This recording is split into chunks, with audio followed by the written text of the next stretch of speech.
At the end of this video, the learners are able to 1. Explain the different theorems on lengths of segments of circles. 2. Apply the theorems on lengths of segments in circles in solving problems. Today's topic is about theorems on lengths of segments in circles. This topic is subdivided into 3 subtopics. So let's start with the first subtopic. Okay, theorem on two intersecting chords. If two chords of a circle intersect, then the product of the measures of the segments of one chord is equal to the product of the measures of the segments of the other chord. So para mas maintindihan natin yung theorem, tingnan natin yung illustration dito sa right side. So dito sa ating illustration, si SN is a segment of the circle, tama? Si DL is also a segment of the circle. So, ang sinasabi dito sa theorem, di ba yung segment na si SN subdivided into two segments pa? They are segment SA and segment AN. Tapos yung isa naman, divided into two din. So, segment DA at saka si segment AL. So, yung mga products daw niyan ay equal. So, in symbols, segment SA times segment AN is equal to segment DA times segment LA or segment AL. Ito po yung ating pinaka-susundin. So this is an example on theorems on two intersecting chords. Now let's apply the theorem with our first example. Example number 1. Find the value of x in this figure. So, ang gagawin natin dito is hahanapin natin yung value ng x. Ito, no? Okay? So, usually, nag-start ako ng aking solution kung saan merong unknown. So, dito kasi ang unknown is ito si GS. So, dahil dito yung may unknown, dito ako mag-i-start. So, applying the theorem, we now have GS, okay, GS times, okay, times SL is equal to Fs times SA. So, yun po yung ating susundin na formula. Si GS, pag tinignan mo dito, ang sukat niya is X. So, this is X times, si SL naman, ang measure niya is 3 based on the figure. So, times 3 is equal to Fs natin is 6. So, that is 6 times si SA natin is equal to 4. Simplify natin, x times 3 is of course 3x.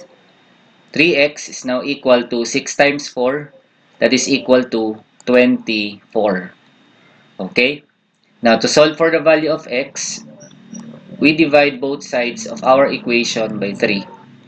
So, 3 divided 3 is 1, so that's cancelled. X now is equal to 8. So, therefore, the value of x is equal to 8. So, ganun po ang gagawin natin for case number 1. Maliwanag? Next. Example number 2. Find the measure of segment LA. So, tingnan mabuti yung ating figure. In this figure, dahil two intersecting chords of the circle, a-apply natin yung theorem.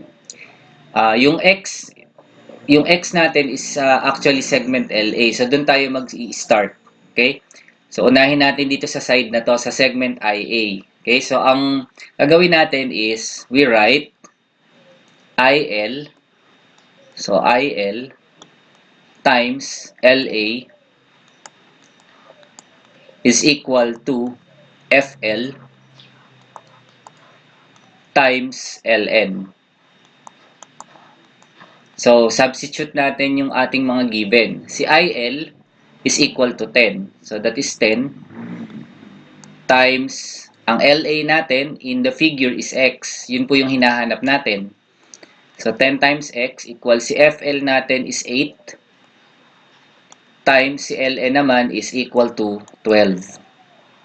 So, let's simplify our equation. 10 times X is of course 10X. 8 multiplied by 12, that is equal to 96. So we now have 10x equals 96. So we solve for the value of x first. So to solve for the value of x, we divide both sides of our equation by 10. 10 divide 10 is cancelled. X now equals, so ang gagawin natin kay 96 over 10, ilo-lowest term na lang natin. So si 96 over 10, pwede nating i-reduce itong fraction na to by dividing the numerator and the denominator by 2. So 98 divided by 2, 96 divided by 2 is equal to 48. 10 divided by 2 is equal to 5. So, x now equals 48 over 5. But since ang hinahanap is the measure of segment LA, and the measure of segment LA is represented by x, so therefore, LA is equal to 48 over 5. So, this is our final answer. So, yun po yung una nating case, which is about theorems on intersecting chords of the circle. Next part. So, discuss naman natin yung mga definition na to. We have the tangent segment, the secant segment, and the external secant segment. A tangent segment is a segment that is tangent to a circle at an endpoint. Di ba na-discuss natin dati yung definition ng tangent na it is a line. So, halos ganun din, kaya lang, imbis na line, segment na po yung pinag-uusapan dito. So, tangent, it is a segment that intersects a circle at an endpoint. Next, secant segment. A secant segment is a segment that intersects the circle at 2 points. So, ganun din. Dalawang beses niyang na-intersect si circle and furthermore, it is a segment. And then, what is external secant segment naman? An external secant segment is the part of the secant segment that is outside a circle. So, parte siya lamang ng secant segment. So, para mas maintindihan yung tatlong definitions na to, let's use an illustration. Ayan. So, ito po yung ating illustration for this figure. Okay? In the figure, highlight po natin, si segment AB, ito siya. Ayun. Yung po si segment AB. Segment AB is a tangent segment kasi it is only a segment and it just intersects the circle at exactly 1 point. Maliwanag? Next, si segment AD naman, ito po si segment AD or segment DA. Ayan. Si segment AD is a secant segment kasi it is only a segment and it intersects the circle at exactly 2 points. Si point E at saka si point D. Maliwanag. So, ang tawag natin dyan is the secant segment. Now, ano naman yung external secant segment? So, external secant segment, part lang siya ng, it is a part of the secant segment that is outside the circle. So, di ba si segment AD, secant segment? So, ano yung segment na nasa labas ng circle? Kung mapapansin nyo po dito, si segment AE or segment EA. So, si segment AE or segment EA, that is our external secant segment. So again, we have the tangent segment, the secant segment, and the external secant segment. Now let's apply our learnings about these types of segments sa circles. Let's identify if the given is a tangent segment, a secant segment, and an external secant segment. So dito po tayo titingin. Now let's consider segment BF. Ano pong klase ng segment si segment BF? Very good. Si segment BF, eto po siya. Pag hinighlight po natin, ayan. Si segment BF, kung makikita po ninyo at mapapansin, it is a segment at in-intersect niya si circle at exactly 2 points. So dahil 2 points, ibig sabihin, it is a secant segment. So number 1, the answer is secant segment. Okay? So, clear po tayo sa number 1. Next, number 2. Segment DB. So, si segment DB, ito yan, di ba? Or segment BD. So, nasa labas siya ng circle. And, since dahil nasa labas siya ng ating circle, number 2 is an example of an external secant segment. So number 2, our answer is external secant segment. What about number 3? We have segment AB. Si segment AB, tingnan mabuti, ito yan. Ayun po si segment AB. So, dahil isang beses niya lang na-intersect si circle at point A, it is therefore a tangent segment. A tangent segment naman po si number 3. Okay, next, number 4. We have segment BC. Si segment BC, highlight lang po natin dito sa ating figure, ito yan.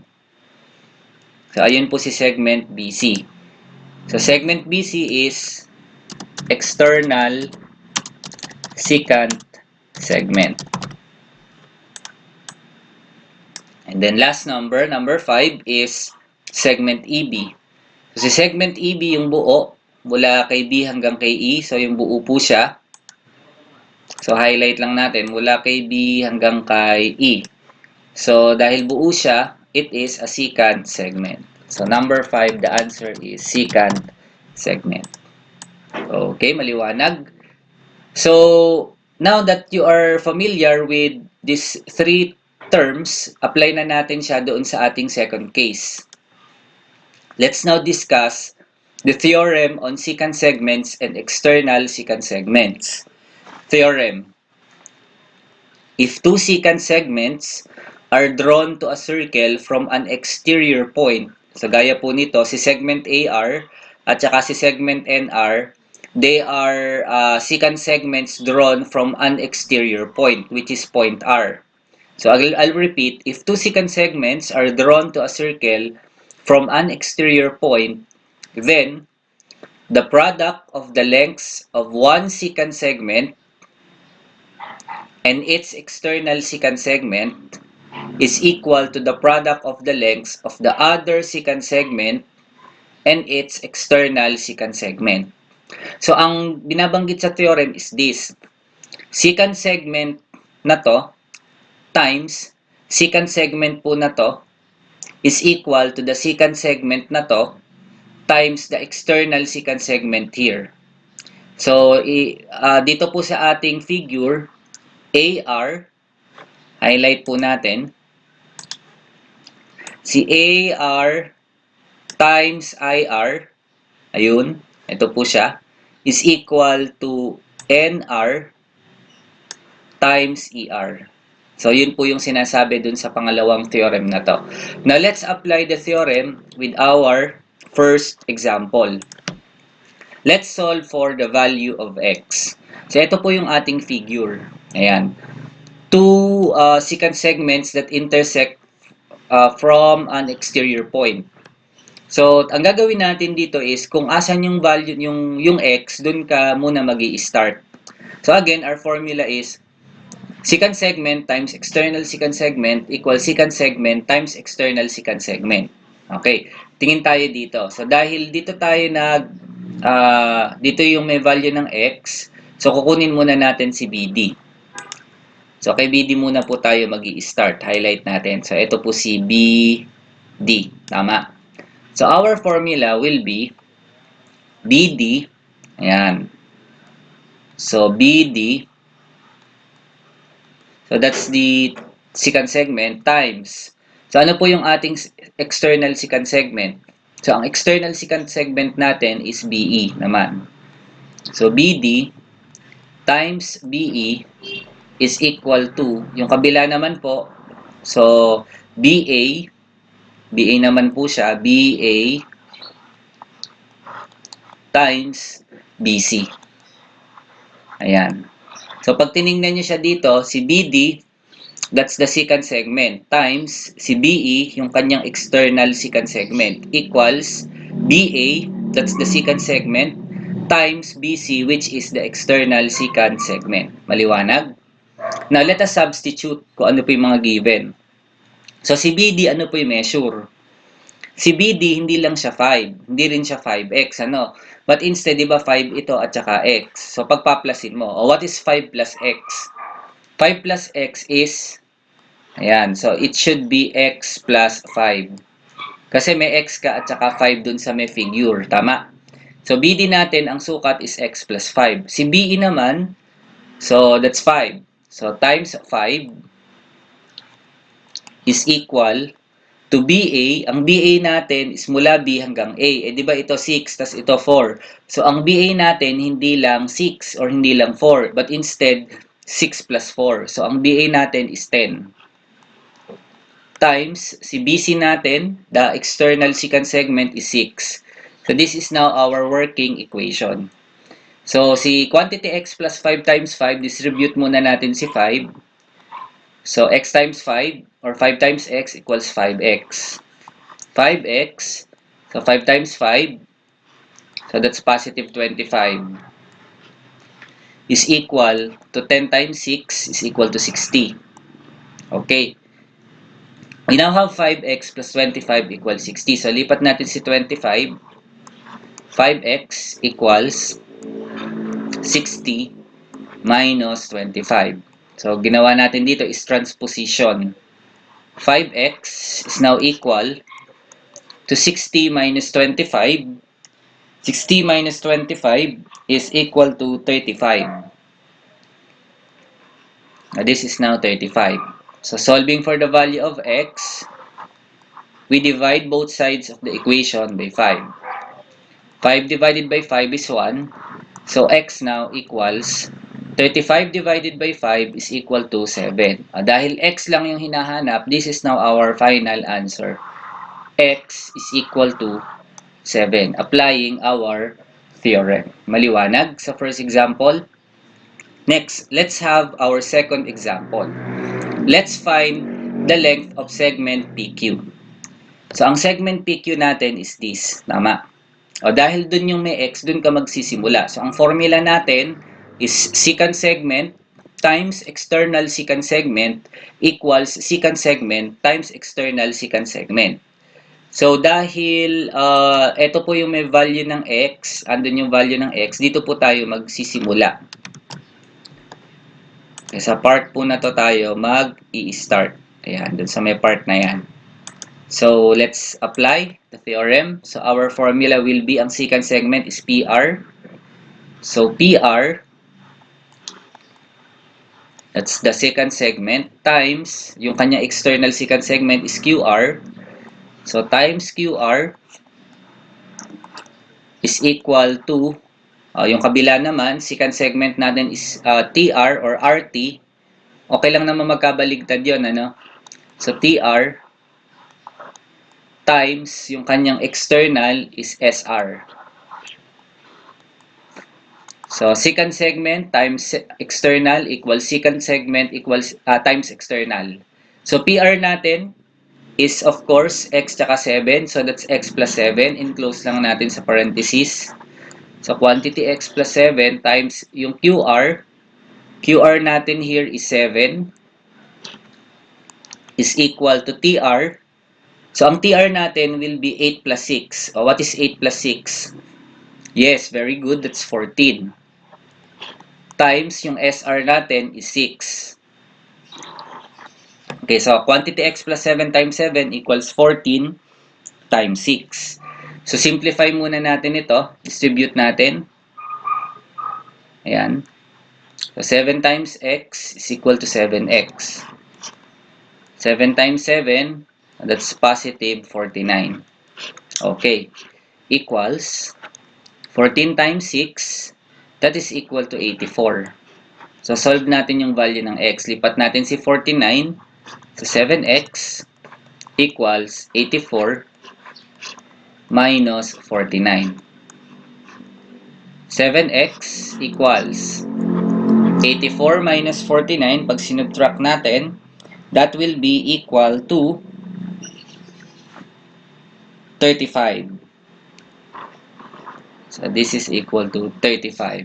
So, divide both sides of the equation by 7. Cancel. So, x equals 35 divided by 7 is equal to 5. Pero ang hinahanap natin is segment PQ. And it happens na si segment PQ is represented by x. So, ibig sabihin, our final answer will be PQ is equal to 5. So, we are able to apply the theorem discussed a while ago. Okay, maliwanag? Let's now proceed to example number 3. Okay, example 3, find the length of segment PS. So, kung mapapansin nyo, yung PS, eto siya. Tama? O, dun po tayo magsisimula. So, dito po sa part na to. Ayan. So, apply natin yung ating formula. So, our formula will be QS. Ayan, QS times times PS is equal to RS times TS. Okay? So, secant segment times external secant segment equals secant segment times external secant segment. So, si QS natin, ibinigay na. Kasi meron dong symbol no? So, mula daw kay Q hanggang kay S, 16. So, 16 lang po si QS. Times, si PS naman, that's X. Equals, si RS is 10 plus 8. That's equal to 18. Times si TS is equal to 8. So, simplify natin. 16 times X is 16X. 18 times 8, that is equal to 144. So, divide both sides of the equation by 16. 16 divided by 16 is 1. X equals. So, ito pwede nating i-divide, ano? Exact po yung ating answer dito. 144 divided by 16. When you divide these numbers, the answer is equal to 9. So, si PS ang hinahanap natin, tama? Which is represented by X. So, therefore, PS is equal to 9. This is now our final answer. So, I hope clear sa inyo yung theorem na to. So, nakakadalawa na tayo. Tama? Yung una is the theorem on intersecting chords. The second one is the theorem on secant segments and external secant segments. So, proceed na tayo sa next case. Theorem on secant segments and tangent segments. So, I'll read the theorem. If a tangent segment and a secant segment are drawn to a circle from an exterior point, gaya po ng nakikita dito, a tangent segment, secant segment rather, and a tangent segment drawn from an exterior point, which is point O. So, ito po yung sinasabi. The square of the length of the tangent segment is equal to the product of the lengths of the secant segment and its external secant segment. So, dito yung square daw ni tangent segment equal sa product ni secant segment at saka ni external secant segment. So, CO squared is equal to YO times NO. Maliwanag? Or pwede ring baliktad na YO times NO equals CO squared. So, apply natin yung theorem na to with the following examples. Okay, let's find the length of segment DE. Dito kasi, dahil tangent segment na yung binigay, so yun ay i-apply natin. So, andito po yung X. Dahil nandun yung X, dito po tayo mag-i-start. Doon po sa may part po na to. Okay, sa part po na to tayo mag-i-start sulat ng ating formula. So, ang formula natin will be secant segment. Oh, sorry.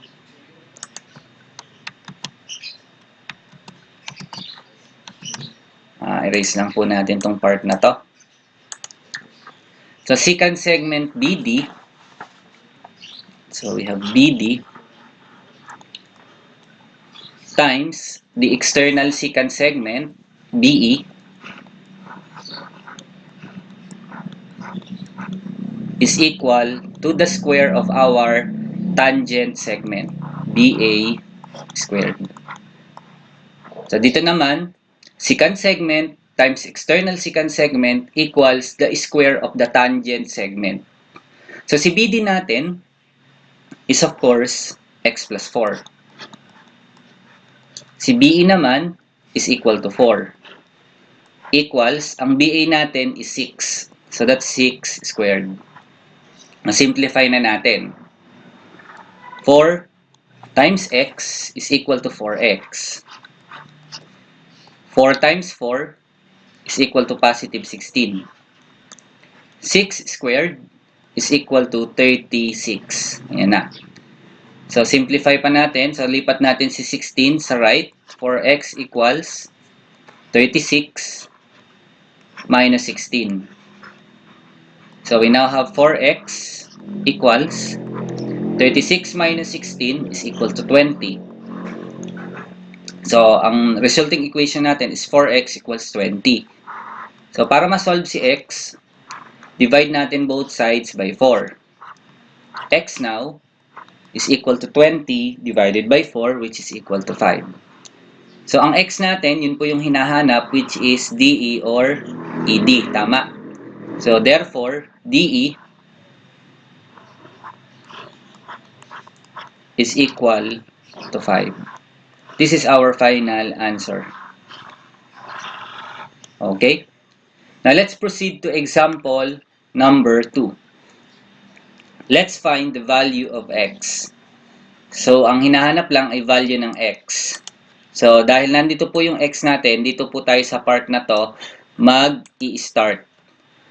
So, we have the secant segment, SR, times the external secant segment, QR, is equal to the square of the tangent segment, which is PR squared. So, si SR, mula kay S hanggang kay R, may x dito at 6, so that is x plus 6. SR is x plus 6. Si QR naman, the external secant segment, that is equal to 6. Si PR is equal to 10. So that is 10 squared. So distribute muna natin to.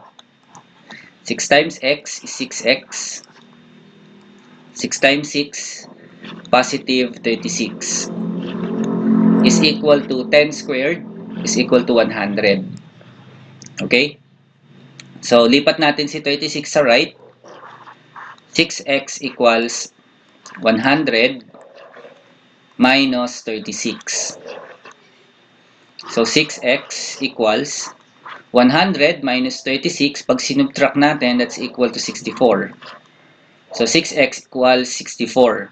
So we divide both sides of our equation by 6. Cancel. X now equals. Si 64 divide 6, mas okay kung ilo-lowest term na lang. So we divide the numerator and the denominator by the GCF, which is equal to 2. 64 divided by 2 is equal to 32. Over 6 divided by 2 is equal to 3. So our answer is 32 all over 3. That is the value of x. Clear? So let's have our last example. Try po natin to. Solve for the value of x. Ayan. So ang value ng x natin nasa part na to. Tama?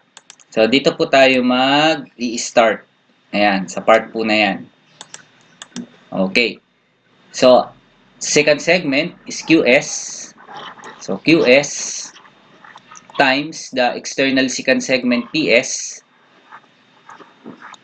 is equal to the square of the tangent segment, RS squared. So, QS natin is, ayun na, naka-indicate, 20 na kaagad kasi may ganitong symbol. So, 20 times, yung PS natin is X, equals, ang RS natin is 12. So, that's 12 squared. Clear? So, next is 20 times X is 20X. 12 squared is 12 times 12. So, that's equal to 144. So, may 20 dito. We divide both sides of the equation by 20. Okay. So, cancel. X now equals 144 over 20 So, ang gagawin natin is, i-divide natin yung numerator and denominator by 4, which is actually the GCF. Okay? So, 144 divided by 4 is equal to 36. Over 20 divided by 4 is equal to 5.